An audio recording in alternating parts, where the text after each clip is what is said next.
Hello, this is Janet Michael. In addition to hosting The Valley Today each weekday at noon on the River 95.3, I also produce podcasts. And I'm excited to kick off Season 2 of our podcast series in partnership with Rappahannock Electric Cooperative. It's called We Are REC. Every week we'll release a new episode talking to different people from REC about a host of different topics. We'll get tips for saving money on your electric bill. We'll talk about renewable energy and the impact it can have in our communities. We'll get some behind-the-scenes info about what happens when the power goes out in a storm. Don't miss out on information about community grants, scholarships, REC-hosted events, and more. Get every single episode on our website at theriver953.com under the podcast tab, or you can subscribe for free in Apple Podcasts, Google Podcasts, or on Spotify. Just do a quick search for We Are REC.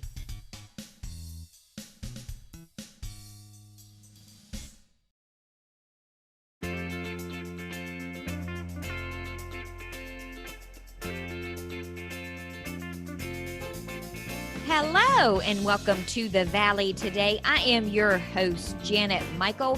Happy Tourism Tuesday as you are listening to the show today. We, however, have pre-recorded our conversation over Zoom.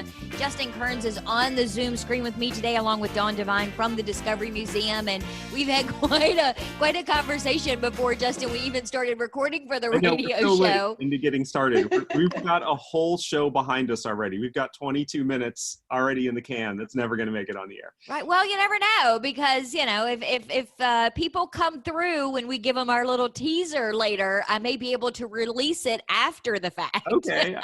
There we go. That would be good. But Justin, I have a cute little tourism story I want to tell you before we get started. Absolutely. I was downtown on the Walking Mall on Friday afternoon. I had gone down to Winchester Book Gallery to pick up a few books that I was donating for a project that Ashley Miller has, the Gifts Giving Back project. Mm-hmm. So I'm sitting in there talking with Christine, and this young couple come in, and they're wandering around the store, and they ask if Christine had any postcards of Winchester. And the girl, and I say girl because they look to be in their early 20s, I noticed that she had on this long sweater, but her dress was kind of sparkly underneath. So they wander through the whole back of the store, and as they're coming back up, I see her from the front, and I'm like, that's a little bit dressy. So they bought their few postcards, and as they were walking past me, I said, I don't mean to be rude, but I have to know, did you guys just get married? And she said, oh my gosh, yes, we did. We came to Winchester to get married, and then they were going to walk up and down the Walking Mall and check out what was around. So we sent them down to Lanita, the coffee shop, and into a couple places. But it was like so cool to be able to see tourism in action. That happens a lot. A lot of people come and get married in Winchester. A lot of people will come and just get married here. It's a thriving business. It's been popular for years, for a century or so. Yeah, you can get married, you can get your license and married and everything in the same day here. So people, yeah. Yeah, it was cool. So Christine and I were like, she goes, I'm glad you asked awesome. Because I wasn't sure. But I said, well, the dress was just a little too sparkly for a Friday afternoon stroll down the Walking Mall. That's really funny. Where did you guess where we were from? I don't know. Did we? I was so enthralled that I had the first mocha in person that I had in months that I couldn't figure out how to drink it through the mask. Christine had to explain to me how to take the mask off so I could still drink it. It was a very it was a big day for me. It's called the dip and sip. Yeah, I do. There we go.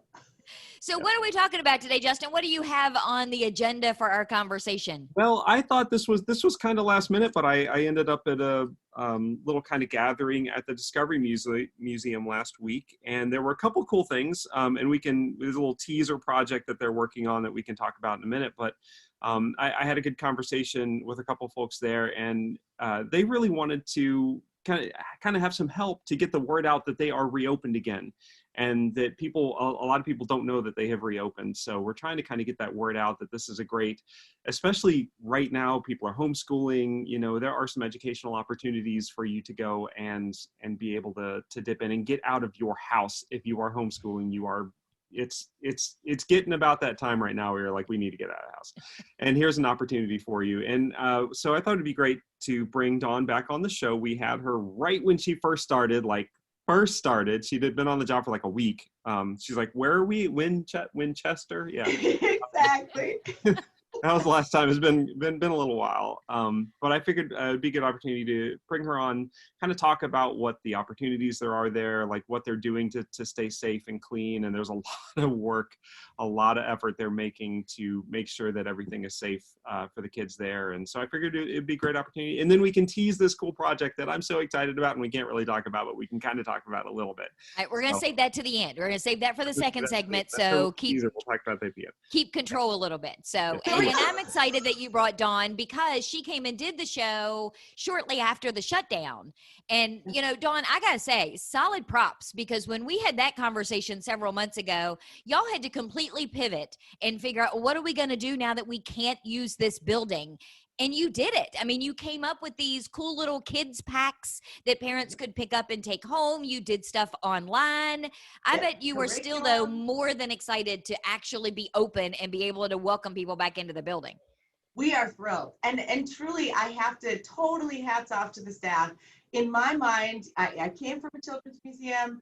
I believe children's museums are one of the greatest commodities a community can have. And so literally when we closed our doors on Friday the 13th in March, I'm thinking that might be some sort of true underlying tag back. But one way on Friday the 13th, I told them we wanted to start immediately continuing to live our mission. And we had free curriculum out by Monday that next week. So we really truly believe that as an educational facility, we have a commitment to our families here and all around to get curriculum out there, to get those families to have something that's fun, that's hands-on learning, and to support our local school districts too. So we did that for 16 weeks. We were closed for 16 weeks and put out free curriculum, but we opened our doors again on July 8th to members and then July 15th. And it took a great deal of planning, just like Justin is saying. We literally figuring out how to clean and do best practices and make sure everything's sanitized and that we have social distancing, but we also have limited people coming in so that there is adequate social distancing for little people, which is hard to do. It's really hard to keep 2-year-olds away from each other because they just want to play together. But between the masks, you have to wear a mask. If you're 5 or older, we require masks. And we do have social distancing, but we do that based on the numbers of people coming in. So we have play sessions Wednesday, Thursday, Friday, Saturday. We have an AM and a PM. You do need to pre-ticket. That's what keeps us at that limited capacity so that we know. But I also want to highlight a couple things because just like Justin said, school's back in session and a lot of people are homeschooling, but a lot of people are getting used to this new schedule of how things are different in schools. And so we have a fabulous underwriter, Bank of Clark County, who has underwritten free Wednesdays for Winchester Public School kids and Frederick County Public School kids. It's for a public school kid and their adults.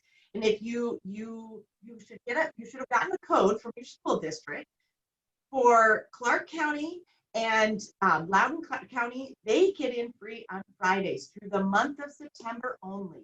But that was underwritten by Bank of Clark County as a way to support the school districts on those asynchronous days, Wednesday for WPS and Frederick, and Friday for Clark and Loudoun. Again, you should have gotten an email with a code that will get you in free through the month of September on those days. So we're trying to do some things to get families to see themselves as their child's educator and to see new and creative ways to do some hands-on learning, or just look at new ways that we've been learning hands-on all along.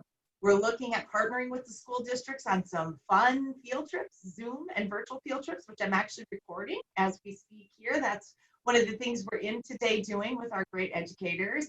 So we are really trying to think outside the box because, of course, everything we do is usually about bringing people together and having them touch things. And we just have to come up with new ways to meet our mission and keep kids engaged and keep educating happening and help support our educators who really are heroes right now in the community. It's amazing what they're doing, really relearning how to educate in completely different ways at this point. So yeah, our hats are off to them, and we're trying our darndest to make sure that families can come here and have a great time. So purchase those tickets ahead of time. Come on down. We'd love to have you. There's so much. We've been trying to do new and fun and exciting things here on site too, so as they come in. But September's the month of some free times to come in and get acquainted with the Discovery Museum if you haven't been here for a while. Well, and it's good timing because as we're recording this here, of course, on a Monday morning, people are listening on Tuesday. Winchester, Frederick County have 2 more Wednesdays left in September, and Loudoun and Clark still have at least 1 more Friday. So It's not too late to take advantage of that. And if somebody is listening and they didn't get their code or they didn't know what it was and they don't know where they put it, what should they do? They can contact us. They can email us directly, or you can actually, if you are a patron of Bank of Clark County, contact Bank of Clark County, thank them, and they also have the codes as well. So yes, most definitely. And if you're a company out there and would like to underwrite this for October or November, let us know, because this is a great way to help support our local educators, but also give families something to do on those asynchronous days. So, Justin, I have said so many times over the last 6 months how grateful I am that my child is 26 years old. But you have small children. How is all of this working as a parent in your house? It's my wife works from home, but she's Navy Federal, so she can't. It's not like she can stop and get up and go and do. She's kind of on these intense banking calls, so she can't just hop off of the calls. So and she's kind of on there all day. So she's home, but she's not really home. She's not really able to dedicate any time. And I've been back in the office here since June. So we're using Basic Rec. We're utilizing the Basic Rec at Frederick County, and then some daycare. And then that's how we're having to do it, and just see how it works out to make sure that, there's a lot of staying on our daughter to make sure that she's doing the work, because it's new for her too. So she's, I can't imagine, I don't know. You're an 8-year-old. What 8-year-old has a long attention span? I mean, come on, like anybody. Like, so they want to kind of do this and play, and they're in an environment where they want to play and have fun. And so it's just kind of figuring that out and fortunately we've got a really good teacher. She's got a really good teacher. So she's a very understanding teacher, and she's kind of, I cannot, I teach online at the university level, and I have for several years now, but I cannot imagine doing half online, half in person with kids. I cannot fathom how that K-12 group is so hard. I taught for years too, and I just can't imagine. No. Don't you think in some ways it really makes you appreciate those teachers, those elementary school teachers who all along have been making it fun and engaging, and now all of a sudden when you can't be in the classroom all the time, I think we never spent the time to thank what was happening, and now all of a sudden we're saying, geez, why isn't it still happening, instead of, oh my goodness, it was an amazing gift for all of these years that, you kept kids engaged and excited in a classroom setting, and now how to do it across the internet is really, really a challenge. On Zoom screens for the most part. Yes. Oh my gosh. And the whole homeschooling thing, and there's a whole angle with that we're trying to, from the tourism side of things, say that Winchester's a great destination for people to, if you're in the Northern Virginia area, DC area, then Winchester's a great place to come out here and you can learn. There's the battlefields and the museums that are open now. There's great learning opportunities that are here, and obviously the Discovery Museum is open now as well. So even if you live beyond Loudoun County, you can still come out. And nicely, you can get your tickets. You can get so it's there for ahead you of time. Around it. Which I think is fantastic. Well, we're definitely seeing on the weekends a lot of people are coming from other outside areas and coming for first time to get those SOLs done. Science, math, we've got it all right here. Yep, most definitely. Awesome. Let's take a quick break. When we come back, Dawn, can you walk us through what it looks like on the inside of the building? I mean, have you guys changed anything? Kind of give people who maybe haven't been there before a visual tour of sorts. And then we'll let Justin tell a little bit about this project. He is, just bursting at the seams to be able to talk about out loud. Can we do all that in the second segment? Sounds good. All right, we're going to take a quick break. When we come back, we're going to continue our conversation for Tourism Tuesday, Winchester, Frederick County edition. Justin Kearns is on the Zoom screen with me, along with Dawn Devine. She is the director of the Discovery Museum. We're going to talk more with both of them in just a couple of minutes. Do you know anyone who is struggling with financial hardships because of coronavirus? Our new webinar called Coping with the Money Crunch can help. We'll talk about immediate options to consider, revising or creating a spending plan, and lots of community resources. Then we'll cover how to narrow your priorities, contact creditors, and avoid scams and risky loans. The webinar is free, and you can either join by phone or through Zoom on a smartphone, tablet, or computer. You can find out more by visiting the Northern Shenandoah Valley Financial Education Program on Facebook or calling Karen Poff at 540-635-4549. Let me show you how to make your own plan or help someone you care about get through the crisis. Call 635-4549 or visit at NSV Financial Education on Facebook today.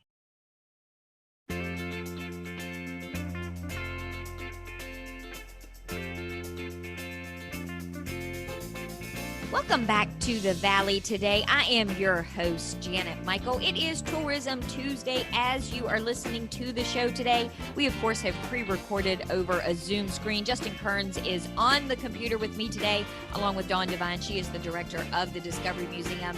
And Dawn, we talked right before we started recording for the show all together about the fact that the Discovery Museum is a tourist destination, especially on the weekends, which really did hurt when you guys had to close down. But you were just now telling me you kind of took advantage of that shutdown and have added some new things throughout the museum.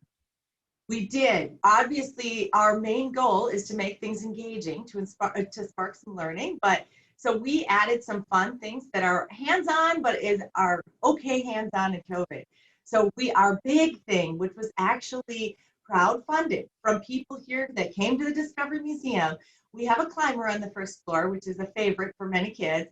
And we actually added a tunnel slide to get you out of the climber. And so that was added during COVID when we were actually closed down. So we needed some time to work on it. That has been great fun. Although it is funny because I will tell you, and the kids will be surprised by this. So we do deep cleaning in the middle and at the end of the day. So every day, one of the staff here needs to climb through the climber and go down the slide to clean it out. So, I think for a small donation, you should let any adult in the Winchester, Frederick County area come through and do the cleaning for you for, I don't know, 25 or 50 bucks. They can get that woo-saw moment with some Lysol going down the slide. That's it. We could work with a local restaurant that's on the mall, and each day they could pick somebody to come do the slide cleaning. That would be fun. Right. We added quite a bit of things to our longhouse too. Longhouse has been around since before it was back on the mall, before we moved to our new site. And we've added some of Three Sisters Garden, things that you can sort, pick, cook on our fire. We have a little felt fire that you can cook on. And then we also have all of our native animals, puppets that you can use in there. So that was part of the whole idea of the native world in this area before we actually settled here. So that we've added in. We've added a lot of busy boards throughout the place for our youngest, littlest visitors that we love, have them have stuff to do. We've added in some in our farmers market. We've added a garden so that you can actually see that kind of literally from the soil all the way through. You can pick some plants. There's flowers that you can pick and sell in the farmers market. Same with our vegetables and stuff. So each floor we've tried to add a little something that we've added a stage up on the rooftop in our bird's nest that you can do. There's some musical instruments and stuff so that you can perform for your family visitors who can be your audience. So there's a lot of fun things that you can do. You can practice to be Janet someday. You can sit there and I'll come do a radio show. There we go. It'd be perfect. So each floor has been added to. We keep adding more engaging pieces so that there can be some learning and fun to happen as you're here and still be safe. So we definitely do that. But we're we talked to Justin about, we're looking to adding some real fun if we can get it to work out.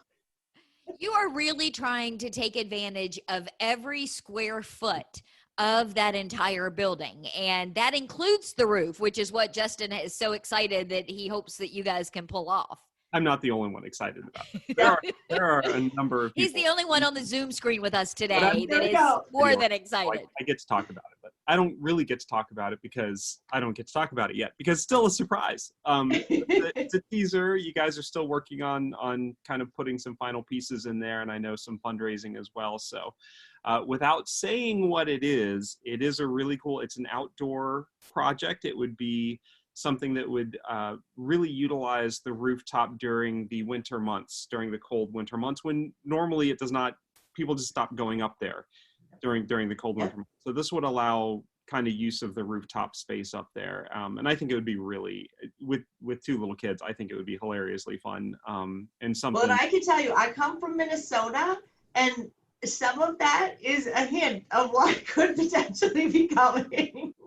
But it's really cool. So if you're listening to this and you're interested in making something exciting happen on the roof, or you really want to know what it is, reach out to someone at the Discovery Museum, because they're looking for, even just small additional financial partners. Because this project isn't an inexpensive project. It does come with, a comma and a few dollar signs. It does. But we truly believe that, I was telling Janet and Justin, I believe that this has been such a hard year for families locally, but throughout the country. And I believe that we owe it to families to end this holiday season on a bang. And that's what we're hoping to do for the whole downtown, but just really for families in general to have a way to celebrate the end of 2020, which really needs to come. Which is too far away. You are so not kidding. It is not going to get here soon enough. Although that just makes me worried for what 2021 may hold. Yeah, right. Yeah, that's a whole other show for a whole other day.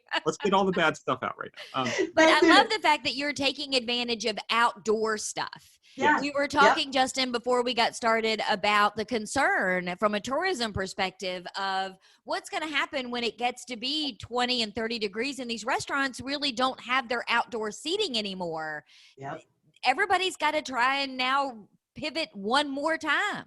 We're going to have to go back again to that big push, just like we had right when the whole situation started, of please try to support your restaurants with the takeout. If you're comfortable eating indoors, do that, but the restrictions are going to be very, tight. So if you're not comfortable doing that yet, right now they're really enjoying this beautiful kind of crisp fall weather. It's great. It's fine. We've had a lot of wonderful weekends this summer, which has been fantastic. It's been a godsend, but when it gets cold and people just can't eat outdoors anymore, the restaurants, or the local restaurants especially, are really, really, really going to need everyone's help. Well, and they'll still be doing delivery, won't they? We live close to Old Town, and so we tried once a week to either go down or get something we could pick up, obviously, but we that seemed to still work. And because truly, just like the Discovery Museum, everybody, with the lower numbers of people that are coming and all of the increased staffing and requirements that need to happen, the businesses just are bleeding out. It's just such a hard time. So the more you can support, the more, and I don't think people even realize the sheer amount more that they need to make in this world to even cut even. And of course, for most people, they're not getting the numbers in. Just like us, we are putting restrictions on the numbers for safety, but then of course, you're not getting the same amount of visitors. And so making your... And what you were saying, so you guys do real quick to touch on this, you have a schedule, right? So what do you open for 2 hours and then you clean and then you're open and then... So Yep, we're open in the morning, then we do deep cleaning, then we're open in the afternoons, but we have a very limited number, less than 50% capacity. And so even if we fill to capacity, we still really aren't able to, with that, cover our costs. And for us, probably similar to a restaurant, is most of our revenue streams prior to COVID was all about bringing people together, having groups together, going to field trip or to schools, bringing field trips in. So all of those things require large numbers of people to make ends meet. And so when you can't bring large groups of people together wherever you are, whether you're a restaurant, a store, whatever, your ends just aren't meeting in the same way and won't be able to meet in the way that we've done it. So it really requires some pivoting, creativity, getting people to come, and really, for us as a nonprofit, aligning with your mission and making sure that that still rises to the top, and making sure there's still ways that you are promoting, for us, obviously, hands-on learning and family education. But, depending on where you are, that's where you've got to come at it as what was important before, it now becomes even more critical at this point. And I think it's important for us as residents to also realize that just because I worry sometimes that people think, well, they're not doing the field trips and they're not doing the events, so it's not costing them any money, so it should be a wash. And that is not at all the case, not for restaurants, not for places like the Discovery Museum, not for retail shops. Because you eliminate something, it doesn't really save you any money, because you're still having to turn on the lights, and you're still having to offer these other Pay for things. a point of sale computer system and the softwares and the maintenance and the utilities, and trying to add some things back in and increase staffing to do all of the deep cleaning and the cleaning products and all of those kinds of things, that actually you're increasing a lot of your overall expenses. So, yeah. So, Justin, we got to wrap up in a minute. Anything you want to make sure we touch on countywide? We got a couple of things. There's actually a couple of events going on. We do have the Shenandoah Valley Apple Festival. The Fall Apple Festival is going on at the fairgrounds. And then Harvest Festival. Yeah, the Harvest Festival. And then, the Harvest Festival. And then I always call it the Apple Festival. We already had our Apple Festivals at our markets. No, we haven't. Eddie at Richards hasn't had his. It's in October. He's got his Tomato Festival. Tomato Festival is this weekend, this Saturday. Yes. And then, so our individual farm markets are mostly doing their festivals still. One or two have added one or two things in there, because those are great outdoor opportunities. But we also, we have the Harvest Festival at the fairgrounds, and then we are still having the Renaissance Festival next month. She has announced she is definitely doing that. So Renaissance Festival is a go for next month, just like it was last year. So that's going to be a go at the, it's the 31st. I think it's the 31st, Halloween. On Halloween. Yes. We have a Halloween event on the 31st too. We have a ticketed event for 3 different times, because the Old Town Mall is going to do their event from, I think it's 4:30 to 6:30. And so we are going to have 3 separate play sessions throughout the day that are going to be Halloween themed, upcharged, lots of fun things to do. So come down to the mall. I may have to reach out to everybody and give everybody 2 or 3 minutes and do a whole show just on what's happening over Halloween. So will you help me coordinate that, Justin? Of course you will. Absolutely.